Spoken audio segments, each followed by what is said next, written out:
திருச்சி துவாக்குடி வடக்குமலை ராஜீவ் காந்தி நகரில் அமைந்து அருள் பாலிக்கும் ஸ்ரீ மகாசக்தி மாரியம்மன் கோவிலில் ஆடி மாத அமாவாசை மகோற்சவ 23ஆம் ஆண்டு திருவிழா நடைபெற்றது.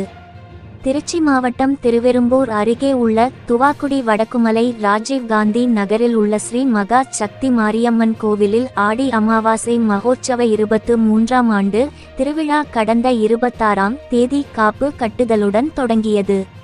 தொடர்ந்து அன்றைய தினம் அம்மனுக்கு பூச்சொரிதல் விழா, அதனைத் தொடர்ந்து திருவிளக்கு பூஜை மற்றும் 2ஆம் தேதி ஊஞ்சல் சேவையும் 3ஆம் தேதி முளைப்பாரி ஊர்வலமும் ஒயிலாட்டம் கும்மி ஆட்டம் ஆகியவை நடைபெற்று நேற்று 4ஆம் தேதி காவிரியில் இருந்து தீர்த்த குடம், பால்குடம், அக்னி சட்டி முளைப்பாரி ஊர்வலமாக எடுத்து அலகு போட்டு அம்மன் திருவீதி உலா சிறப்பாக நடைபெற்றது.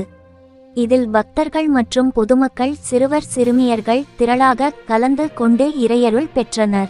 Trichy zone head Shankar Raman.